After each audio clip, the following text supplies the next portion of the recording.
Selamat malam pemirsa, Presiden Amerika Serikat Donald Trump menyatakan gencatan senjata antara Israel dan Hamas bisa tercapai dalam 1 pekan. Pernyataan itu muncul di tengah meningkatnya kekerasan di Gaza dan tekanan internasional atas dugaan pelanggaran HAM oleh Israel. Laporan investigatif dari media Israel mengungkap sejumlah tentara diduga menerima perintah untuk menembak warga Palestina yang tengah mencari bantuan makanan. Data korban sipil menunjukkan situasi di Gaza masih jauh dari kondisi aman. Hingga kini pernyataan Trump belum diikuti kejelasan langkah konkret dan penjelasan mengenai proses mediasi antara Israel dan Palestina.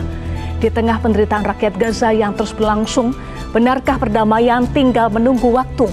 Bersama saya Eva Mondo, inilah Top Issue dengan tema Damai di Gaza, Janji atau Realisasi.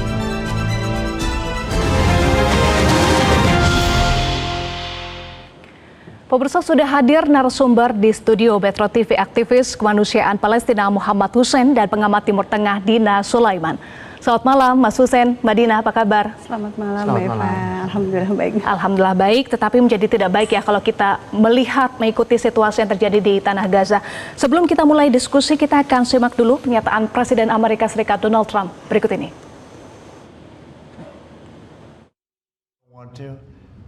And we have the greatest military. How close are you and your administration to a deal in terms of Gaza ceasefire right now?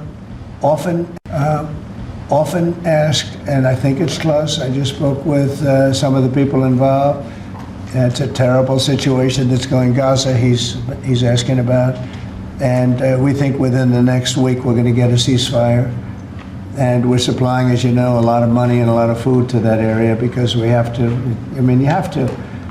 We're in theory not involved in it, but we're involved because people are dying. And I look at those crowds of people that have no food, no anything, and you know, we're the ones that are getting it. Mbak Dina, itu adalah pernyataan Presiden Amerika Serikat Donald Trump yang menyatakan bahwa gencatan senjata akan terjadi dalam 1 pekan. Itu adalah janji atau realisasi, Mbak Dina? Ya, menurut saya itu gayanya Trump memang selama ini sering bluffing ya, artinya sering juga boasting juga ya, artinya dia menjanjikan sesuatu yang sebenarnya publik juga sudah sulit untuk percaya. Dan saya pikir juga yang namanya negosiasi atau gencatan senjata itu kan melibatkan 2 pihak. Saya pikir orang-orang Palestina, para pejuang Palestina itu juga sulit untuk bisa mempercayai janji Trump ini karena selama ini justru Trump yang sangat berkontribusi dalam penderitaan yang dialami oleh orang-orang Gaza. Kita lihat tadi Trump mengatakan bahwa kondisi di Gaza sangat memburuk, kami yang memberi makanan. Nah itu apa itu maksudnya? Padahal gara-gara Trump memutus bantuan kepada UNRWA dan kemudian juga dia sendiri yang mengatakan akan membentuk satu organisasi khusus yaitu GHF itu ya untuk mendistribusikan bantuan, tapi justru sekitar 600 orang justru gugur karena berebut makanan dan kemudian ditembakin oleh orang-orang Israel gitu. Jadi itu seperti kemunafikan ya. Di satu sisi seolah-olah menyatakan sedang ingin berbaik hati, ingin mengupayakan kebaikan buat orang Gaza, tapi kita tahu Trump yang memutus suplai makanan tersebut dan tidak melakukan apapun terhadap Israel untuk membuka perbatasan. Dan kemudian yang perlu diingat adalah 80% senjatanya Israel. Bom yang dipakai oleh Israel, jet tempur itu dari Amerika. Oke, tadi Anda sebut ini adalah bentuk kemunafikan dari Donald Trump. Apakah Mas Hussein setuju apa yang disampaikan oleh Donald Trump adalah kemunafikan? Munafik ini sebetulnya kurang menggambarkan ya, karena Donald Trump sendiri secara eksplisit sudah menjelaskan secara terang-terang gamblang sejak awal 7 Oktober bahwa Israel ini, Amerika ini adalah mitra, partner utama Israel. Narasi-narasi para petinggi Amerika sejak masa Joe Biden sampai Trump selalu konsisten bahwa kami bersama Israel dan Israel memiliki hak untuk mempertahankan atau membela dirinya, dan kami satu visi misi dengan mereka. Nah, maka dari itu kalau kita melihat perubahan narasi hari ini yang ditunjukkan oleh Donald Trump, itu bukan karena dia punya pilihan sebetulnya, tapi dia dipaksa. Kondisi yang dihadapi oleh Donald Trump yang mengalami keterpurukan di dalam negeri, kemudian citranya hancur akibat genosida Israel ini, inilah yang akhirnya memaksa dia untuk akhirnya menghentikan perang ini, karena dia nggak ada pilihan lain. Bahkan jangan ambil kata-kata saya, ambil kata-kata para politisi Israel, misalnya Benny Gantz, mantan Menteri Pertahanan Israel, atau Yair Lapid, mantan Perdana Menteri Israel, atau bahkan Avigdor Lieberman, juga mantan Perdana Menteri Israel, semua sepakat kita ngapain masih ada di Gaza itu, ngapain? Jadi mereka semua setuju bahwa kita ini sudah tidak punya objektif di Gaza itu. Kita sudah tidak bisa mewujudkan impian kita 2 tahun, 20 bulan kurang lebih ya. 3 bulan lagi jadi 2 tahun pas itu. Ya. Selama 20 bulan kita tidak bisa mencapai tujuan yang dari awal kita tekankan. Entah itu menghabisi kekuatan pejuang di Gaza, atau mengusir warga Gaza, atau mengembalikan tawanan, nggak ada yang tercapai semua. Maka kita nunggu apa lagi? Harusnya sejak awal sudah harus perang ini berakhir dan kesepakatan pertukaran tawanan ini dilakukan gitu loh. Ya. Maka dari itu sekarang kalau akhirnya Donald Trump ya dengan narasi malaikatnya mengatakan ingin menghentikan, saya ingin tekankan ini bukan karena dia punya pilihan enggak, tapi ini karena dia terdesak, terpojok, dia tidak punya pilihan lain untuk mempertahankan karir politiknya, untuk mempertahankan citra negaranya, untuk mempertahankan hubungan dengan negara lain. Dia nggak punya pilihan kecuali dia harus segera menarik mundur pasukan Israel dari Gaza. Donald Trump terdesak, Mbak Dina, apakah iya? Donald Trump terdesak dan punya kepentingan tertentu, misalnya punya ambisi untuk meraih Nobel Perdamaian? Ya, sebenarnya seluruh presiden Amerika selama ini memang menjadikan isu Palestina Israel itu sebagai cara untuk mencari simpati di dalam negeri, terutama untuk membuktikan kesetiaan mereka kepada para donatur mereka masing-masing. Karena kita tahu politik di internal di Amerika Serikat ini, mereka ketika ingin menjadi anggota parlemen atau anggota kongres atau ingin menjadi presiden itu butuh dana yang sangat besar, dan donatur pemilu itu biasanya adalah orang-orang pro-Zionis, orang-orang kaya raya pro-Zionis.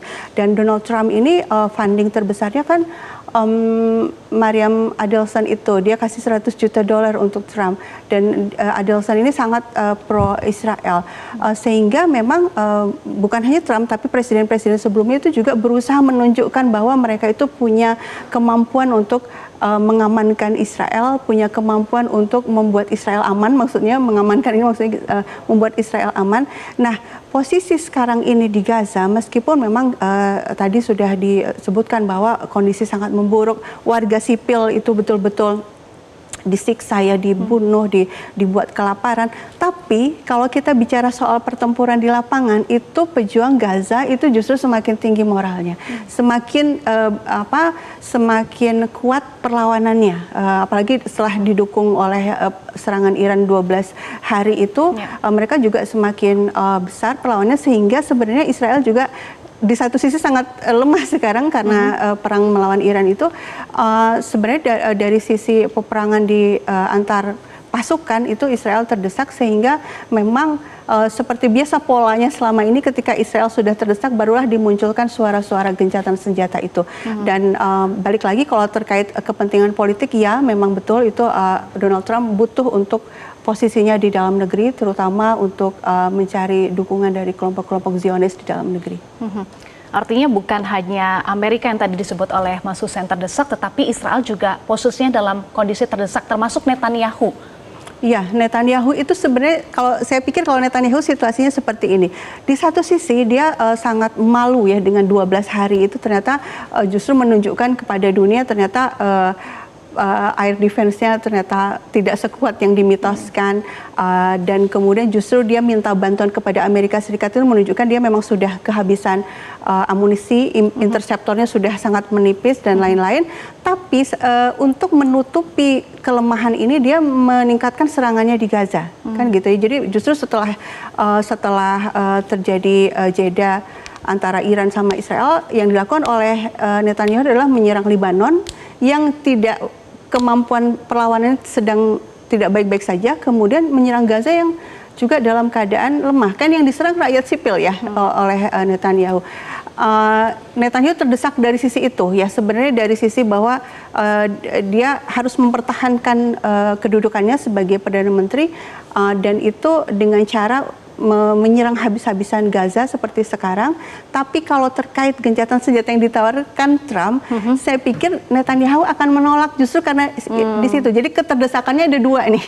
Jadi kalau Trump terdesaknya di sisi politik internalnya sendiri, seperti tadi sudah dibahas, tapi Netanyahu juga terdesak. Tapi justru solusi dari keterdesakannya itu adalah terus-menerus menyerang Gaza. Nah, sehingga bukan gencatan senjata. Justru. Nah, iya, jadi sehingga kalau menurut saya gencatan senjata sulit akan tercapai karena apa?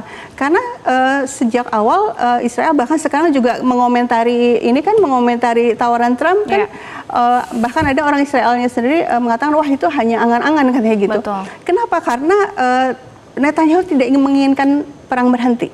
Dia ingin terus berlanjut untuk mempertahankan posisinya itu. Dan memang secara secara paradigma Zionis Israel ini adalah memang ingin menduduki Gaza. Jadi memang tujuan jangka panjangnya adalah untuk menduduki Gaza seluruhnya. Nah, kalaupun ada gencatan senjata seperti yang ditawarkan oleh Trump, itu dari pihak Hamas yang dalam kondisi moral seperti sekarang, dia tuntutannya itu 3. Dari dulu nggak pernah berubah Hamas itu. Yang pertama, buka perbatasan. Yang kedua, hentikan bom. Yang ketiga, tarik seluruh pasukan dari Gaza. Dan itu harus permanen gitu loh. Maksudnya bukan hanya 30 hari atau 60 hari. Bebaskan tawanan juga, Mbak. Ya? Bebaskan tawanan juga paling penting. Iya, bebaskan tawanan kan dari pihak Israelnya. Enggak. Kenapa mereka menyandra? Salah satu tawanan yang diinginkan dalam proposal gencatan senjata. Nah, apakah menurut Mas Hussein realistis bisa diwujudkan? Kalau tadi kan Mbak Dina pesimis ya bahwa gencatan senjata bisa tercapai karena sulit begitu menurut Netanyahu. Kalau saya sebaliknya ya, hari ini memang semua sudah melihat ini sangat positif arahnya. Kenapa? Karena semua berkaitan. Kenapa Netanyahu nyerang Iran? Terus kenapa Netanyahu akhirnya sekarang ya mulai juga melunak terhadap narasi gencatan senjata? Karena tadi itu Netanyahu ini sendiri dia memiliki tekanan yang sangat luar biasa dalam kubunya. Di demo setiap hari oleh ribuan pemukim ilegal Yahudi, kemudian terus dikecam oleh para politisi-politisinya sendiri gitu kan. Nah, kenapa Netanyahu tidak mau menghentikan perang? Satu masalahnya dia punya skandal politik. Dia punya skandal korupsi. Maka dari itu dia berusaha memperpanjang perang itu agar dia terhindar dari meja hijau kan. Maka bahkan dia berani menyerang Iran dengan tujuan sebetulnya ya, kalau yang saya baca itu untuk menarik negara-negara lain ikut dalam perang besar. Itulah kenapa Iran dan Amerika sekarang lebih lunak. Hanya 12 hari lalu mereka bertukar kesepakatan gitu ya. Kenapa? Karena saya lihat baik Iran, Khomeini maupun Donald Trump, mereka melihat ini kalau kita perang besar habis-habisan, yang diuntungkan ya Netanyahu, karena itu yang diinginkan. Nah makanya Netanyahu sekarang udah nggak punya lagi di jalan keluar untuk memprovokasi sudah gagal. Akhirnya sekarang dia dari bawah meja ya bernegosiasi dengan Trump. Makanya muncullah narasi Trump yang terbaru ini, yang mulai menyindir pengadilan Israel kan, udahlah, janganlah dilanjutkan itulah. Jadi ini upaya dari Trump untuk melindungi, melindungi Netanyahu. Nanti kita akan bahas lagi terkait dengan hal itu, termasuk juga bagaimana kondisi real yang terjadi di tanah Gaza. Kita akan bahas lagi pemirsa, tetaplah bersama kami di Top Issue.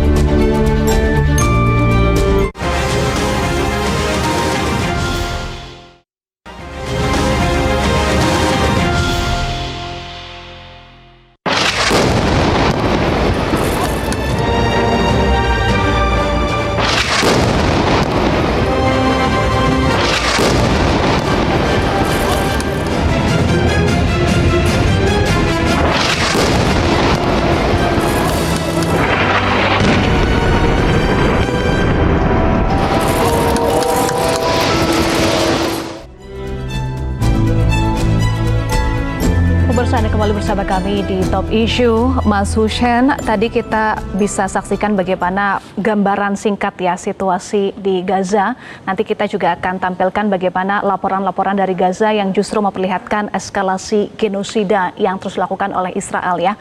Warga sipil terus menjadi korban bahkan saat mereka hanya berusaha mencari makanan. Mungkin kita bisa tampilkan lagi teman-teman untuk visual terkini dari Gaza. laporan-laporan dari Gaza yang memperlihatkan bagaimana eskalasi genosida yang terus dilakukan oleh Israel. Sambil menunggu visual yang ditampilkan, Mas Hussein bisa sampaikan bagaimana kondisi real yang terjadi di tanah Gaza. Ini ya visualnya bagaimana warga sipil terus menjadi korban, Mas Hussein. Sebanyak apapun visual yang kita terima di Indonesia, itu tidak menggambarkan 5% dari kejahatan dan penderitaan warga Gaza. Itu yang harus kita pahami. Ya. Contoh hari ini 75 warga sejak kurang dari 24 jam itu terbunuh, 75 warga. Dan itu konsisten. Biasanya Israel itu ngejar target. Satu hari itu harus 100 sampai 120 yang terbunuh. Dan itu konsisten selama 20 bulan. Bayangkan. Dan ketika mereka menyerang satu perumahan di Gaza. Saya perlu ingatkan dulu ya bahwa di Gaza ini tidak seperti kita. Rumah itu kan satu rantai gentengnya. Kalau di Gaza ini karena lahannya sempit dan populasinya padat, mereka itu kalau bangun rumah itu ke atas 5-6 lantai. Dan itu yang diserang oleh Israel itu. Dan ketika bangunan itu diserang, itu isinya penuh. Bayangkan berapa banyak korban jiwa. Dan yang lebih parah itu korban lukanya. Mereka yang tertimbun reruntuhan. Jadi kalau kita baca misalnya ada puluhan tertimbun, itu bukan tertimbun seperti tertimbun dedaunan ya. Jadi tangan mereka tergencit, kaki mereka tergencit, pendarahan sampai mereka akhirnya mati kehabisan darah. Sementara tidak ada lagi ambulan yang bisa mengevakuasi karena sudah tidak ada ambulan di sana. Termasuk fasilitas kesehatannya juga terbatas ya. Lumpuh sekali. Jadi sekarang itu gambarannya bagaimana warga Gaza ketika mereka akhirnya sebagian berhasil dievakuasi oleh warga menggunakan gerobak keledai, menggunakan sepeda. Kita lihat seorang anak menggendong ayahnya pakai sepeda, pendarahan sampai rumah sakit itu bukan artinya lalu dirawat, nggak ada perawatan di situ. Mereka terpaksa bergeletakan di lantai-lantai di lorong-lorong karena tidak ada lagi medis, tidak ada lagi obat-obatan untuk digunakan. Jadi ketika saya katakan 70 warga syahid dan puluhan terluka, puluhan ini juga kemungkinan besar akan menyusul mereka yang terbunuh. Itu kita bicara bombardir, belum kita bicara bagaimana kondisi penampungan, pengungsian yang tidak layak. Belum bagaimana kita bicara anak-anak bayi yang tidak mendapatkan asupan gizi sehingga mereka mati kehabisan gizi buruk. Belum saya bahas masalah bagaimana tepung, gandum. Nah itu dia, saya ingin tanya juga karena informasi yang informasi yang muncul ke publik, warga Gaza ditembaki oleh tentara Israel saat mengambil bantuan, bahkan Zionis Israel juga menyelipkan narkoba dicampur dengan tepung. Betulkah informasi itu? Bukan hanya menyelipkan, jadi mereka menggiling narkoba jenis oksikodon namanya, yang memiliki daya candu yang sangat kuat, itu digiling dan dicampur ke dalam tepung, karena kan satu zat ya, satu jenis tepung dan kokain itu kan. Jadi itu ditemukan akhirnya oleh pihak Gaza. Ada empat kasus. Bagaimana bisa ketahuan? Jadi di antara karung-karung itu masih ada pil-pil yang tidak tergiling. Nah, itu yang akhirnya dipastikan oleh pihak Gaza ini, pihak Kementerian Kesehatan, bahwa ini adalah pil-pil yang tidak sempat tergiling dan tidak melebur. Artinya apa? Bayangkan, warga Gaza ini mereka dibiarkan kelaparan dan mereka untuk dapatkan tepung itu pun nggak mudah. Saya kasih gambarannya. Jadi perbatasan Rafah ditutup. Ada belasan ribu kontainer nggak boleh masuk. Jadi mereka hanya boleh masuk menggunakan jalur distribusi Amerika dan Israel. Mereka membangun satu titik distribusi di wilayah selatan, di wilayah Rafah, di mana warga Gaza kalau mau ke situ, dia harus bangun jam 2 pagi, kemudian berjalan 12 km, jalan kaki, bolak-balik, dan di tengah jalan itu mereka ditembaki. Jadi banyak kasus seorang ayah meninggalkan tendanya, menyampaikan kepada istri dan anak-anaknya, "Bapak, ayah akan mencari gandum." Tapi yang pulang bukan ayahnya, bukan gandumnya, tapi jenazah sang ayah. Lapar mereka tidak hilang, haus tidak hilang, tapi duka mereka bertambah. Jadi sekali lagi, apa yang kita lihat hari ini di media-media sosial itu tidak menggambarkan bahkan 5% dari penderitaan yang dialami oleh warga Gaza sampai detik ini. Ya. Mbak Dina, ini situasi yang sangat mengerikan diduga dilakukan oleh, ada tadi ya yang Anda sebut Mas Hussein, pusat distribusi bantuan kemanusiaan backingan Israel dan Amerika Serikat. Bahkan mencampurkan narkoba ke kantong tepung yang dibagikan ke warga Gaza. Trump di satu sisi sesumbar gencatan senjata karena situasi yang mengerikan di Gaza. Padahal diduga berkontribusi pada situasi yang mengerikan itu. Ini kan seolah kontradiktif bahkan manipulatif Anda sebut, Mbak Dina. Iya, emang kadang kehabisan kata-kata ya untuk menceritakan atau membahas soal ini.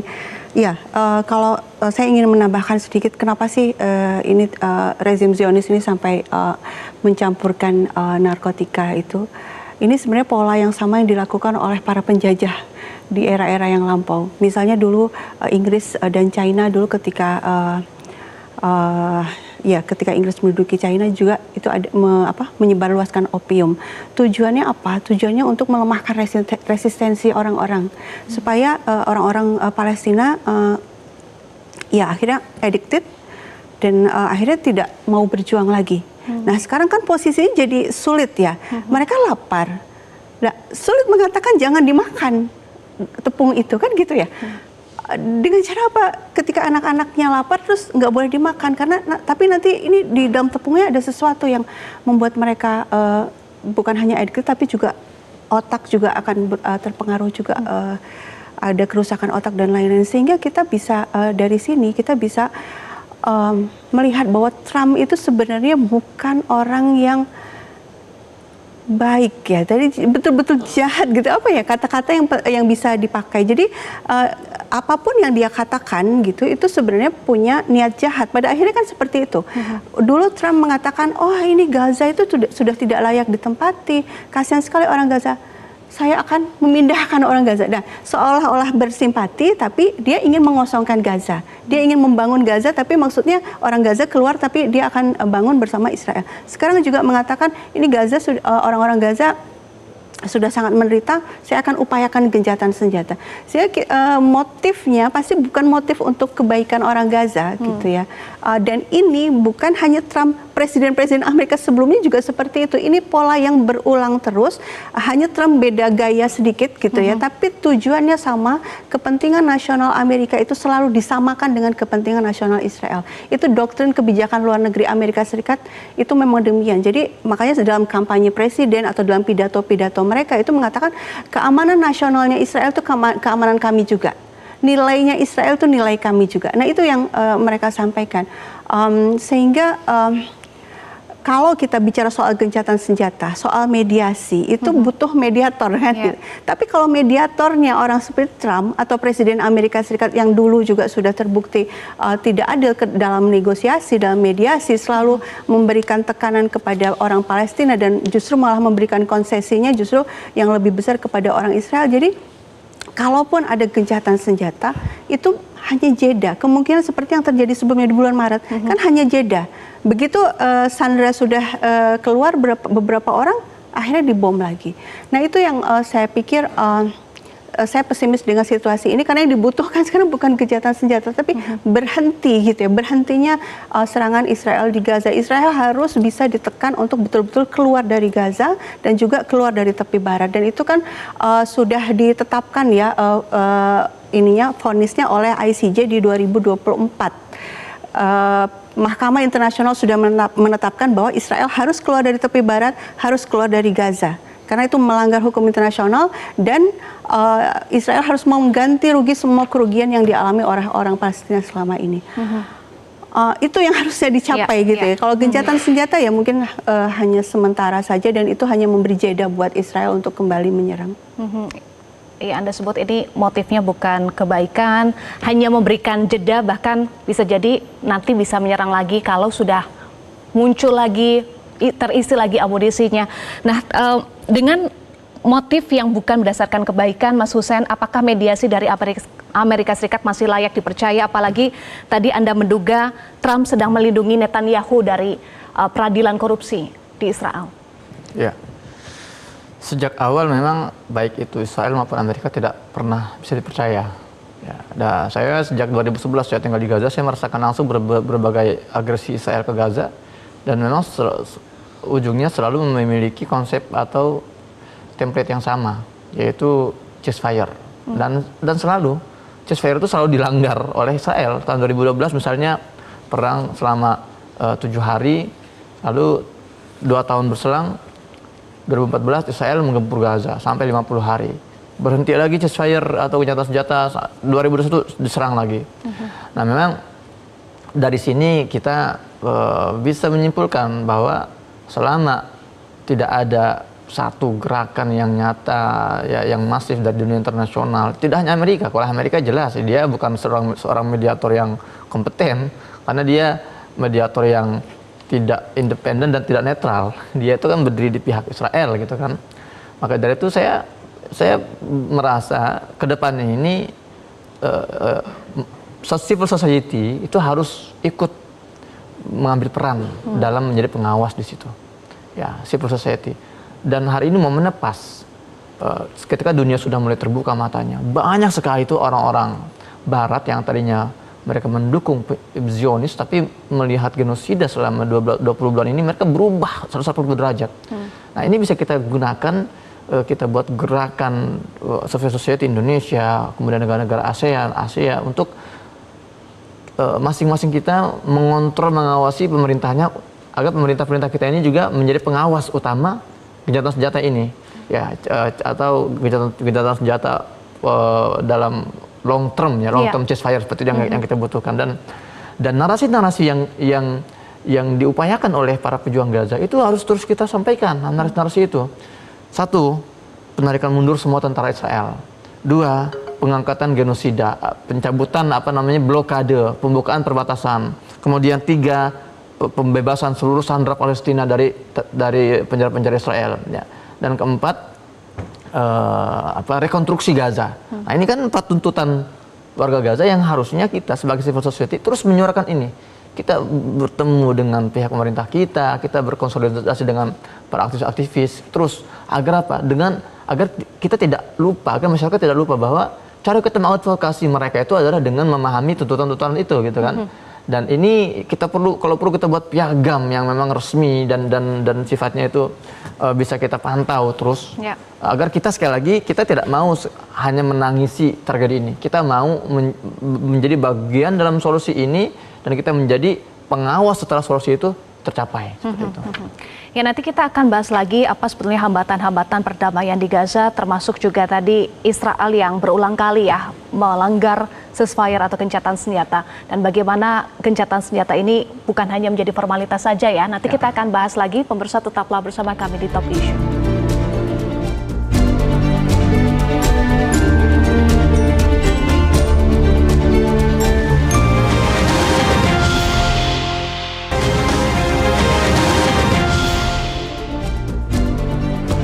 Pemirsa, terima kasih Anda masih bersama kami di Top Issue. Mbak Dina berbicara soal gencatan senjata dan juga upaya yang dilakukan untuk menuju damai di Gaza itu membawa kita pada harapan yang besar ya Mbak Dina, tetapi realitas keras, sulit sejauh ini berbagai upaya perdamaian selalu gagal di tengah konflik kepentingan dan ketidakpercayaan. Apakah betul-betul ini akan mencapai gencatan senjata yang berujung pada perdamaian yang abadi Mbak Dina di Tanah Gaza? Kalau kita bicaranya gencatan senjata, saya pikir selama ini juga sudah terjadi. Serangan Israel ke Gaza kan tidak terbatas yang sekarang saja, yang 2023 sampai sekarang ini. Tapi sebelumnya kan berkali-kali ya, Israel itu menyerang Gaza dan selalu akhirnya ada gencatan senjata. Tapi kemudian diserang lagi, Israel kembali menyerang Gaza. Itu pun hanya singkat saja ya, 40-50 hari. Iya, betul. Sehingga kalau memang kita ingin mencapai perdamaian gitu ya, perdamaian itu hanya bisa terwujud, perdamaian yang abadi itu hanya terwujud kalau ada keadilan. Sebelum ada keadilan, yang terjadi hanya mungkin berhentinya kekerasan gitu ya, atau berhentinya serangan-serangan. Tapi kalau kita ingin perdamaian betul-betul tidak ada lagi saling serang, rakyat Palestina juga bisa hidup dengan layak, mendapatkan hak mereka sebagai manusia, itu butuh keadilan. Nah, keadilan itu ditegakkan dengan melihat parameternya siapa yang salah dan siapa yang benar di sini. Itu nggak bisa dihindari.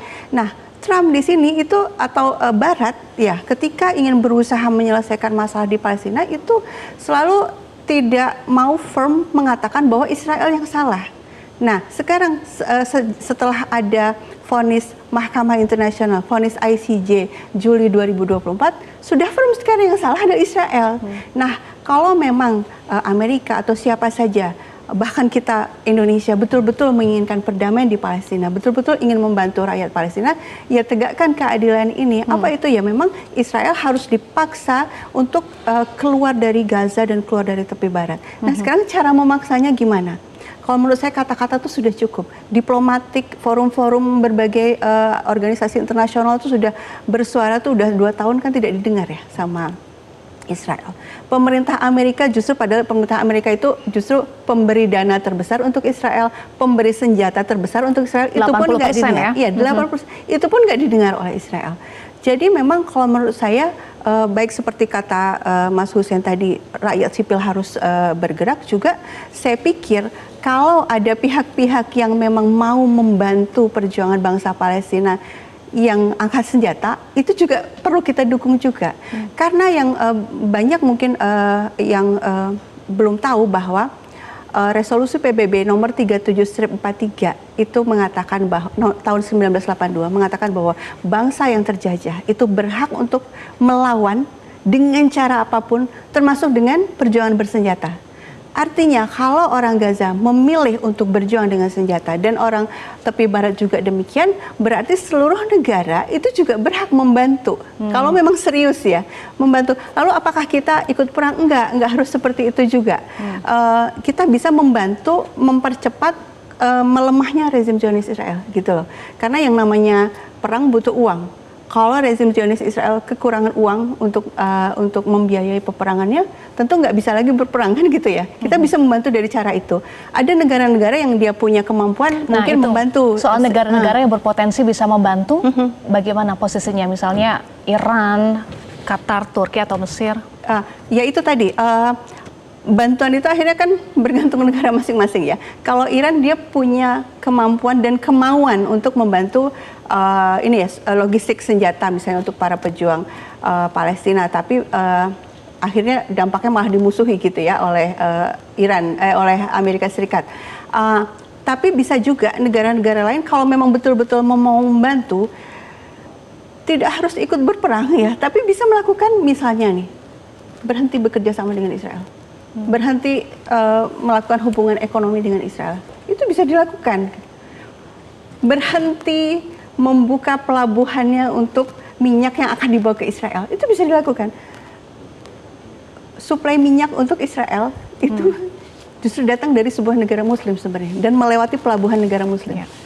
Nah kan jadi pertanyaan ya, loh betul nggak ingin membantu Palestina, padahal nggak perlu ikut perang, itu ditutup, itu bisa dengan cepat bisa selesai perangnya gitu loh maksud saya. Jadi kita bicara soal perdamaian, kita bicara soal kita mendukung kemerdekaan Palestina, itu perlu diwujudkan gitu ya, dengan power yang kita punya masing-masing gitu. Negara pasti punya power lebih besar dari civil society, tapi civil society juga punya power dengan suaranya masing-masing, dengan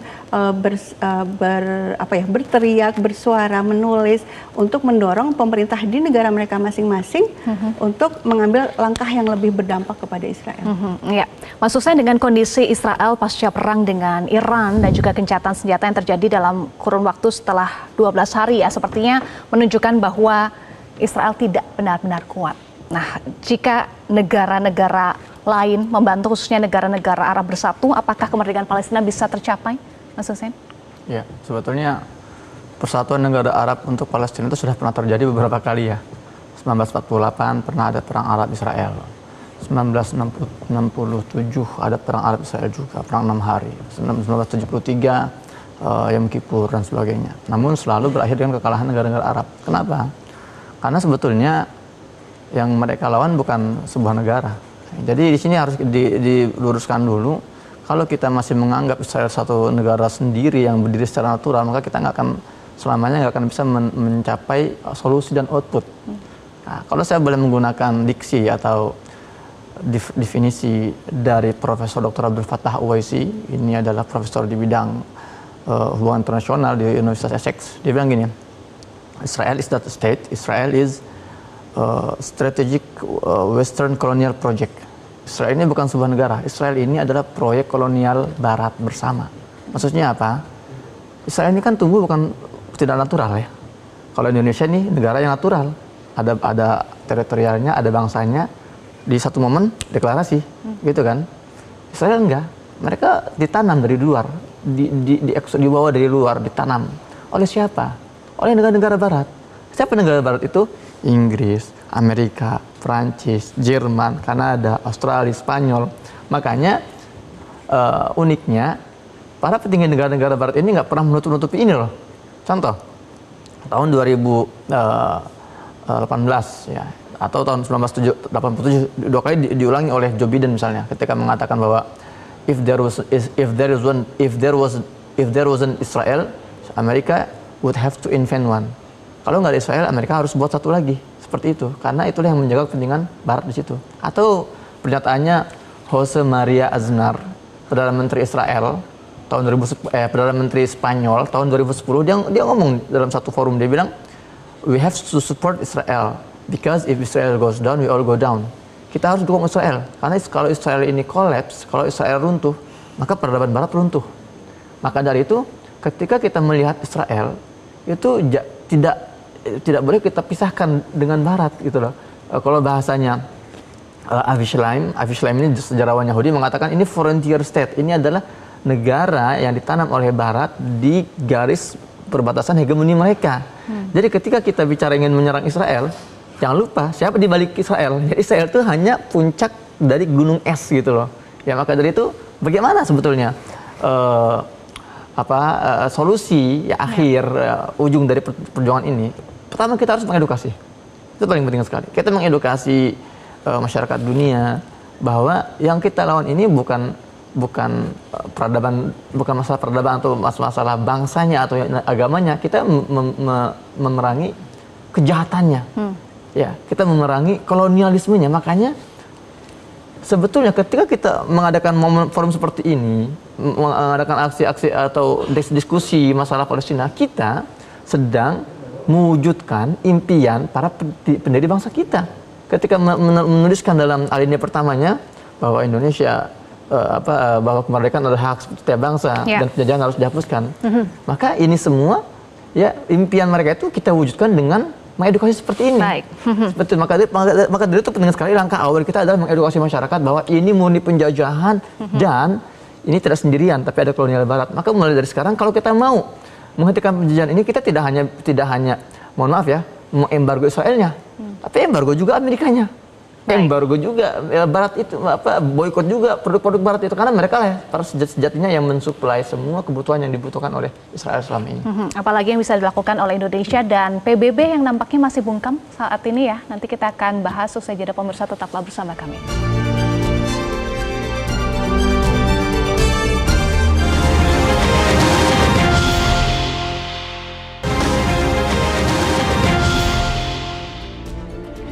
Anda kembali di Top Issue, Mbak Dina dan Mas Hussein. Apakah masih bisa berharap pada PBB untuk menghentikan genosida dan apa yang bisa dilakukan Indonesia untuk membantu Palestina? Saya ke Mbak Dina dulu. Baik, sebenarnya di Piagam PBB itu sudah ada pasal-pasal yang mengatur situasi, seandainya ada situasi seperti ini. Jadi jika ada negara anggota PBB yang mengancam perdamaian internasional, melakukan agresi atau melanggar hukum internasional, itu bisa diberi sanksi, embargo ekonomi, boikot perdagangan, larangan perjalanan. Jadi seandainya kita melakukan itu terhadap Israel, berarti kita sebenarnya sedang melaksanakan Piagam PBB sendiri. Dan kemudian seandainya cara-cara tadi tidak berhasil juga menghentikan kejahatan kemanusiaan yang dilakukan oleh Israel, PBB juga bisa melakukan penggunaan militer di sini. Nah, masalahnya ini kan keputusannya ada di Dewan Keamanan, keputusan pelaksanaan ini.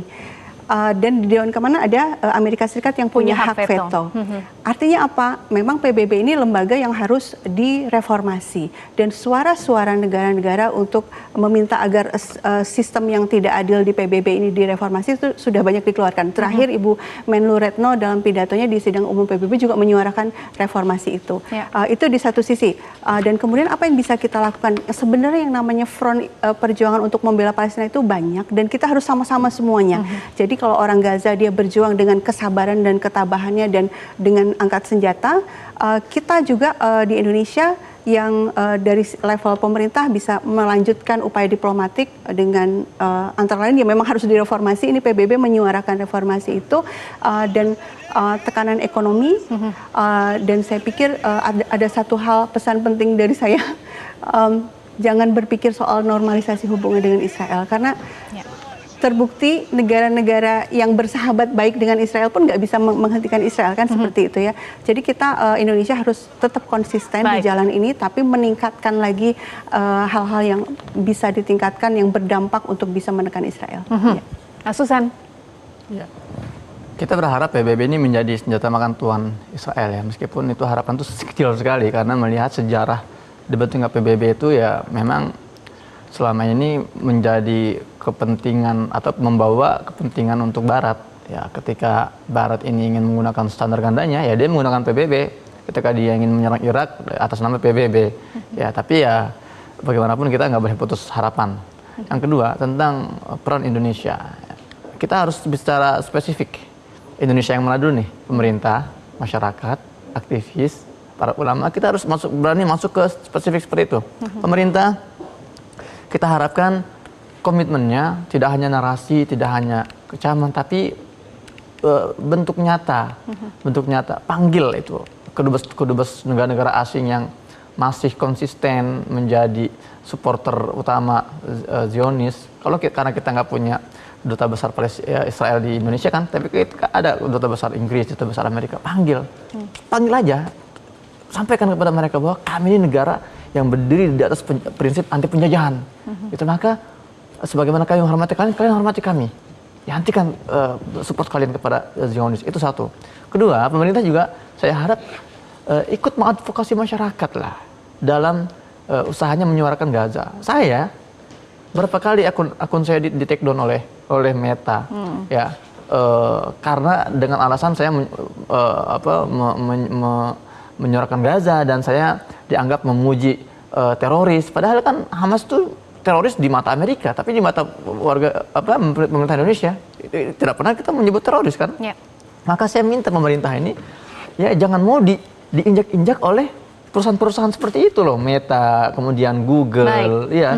Dan untuk masyarakatnya kita jangan berhenti untuk terus mengadvokasi dengan cara boikot, edukasi dan sebagainya.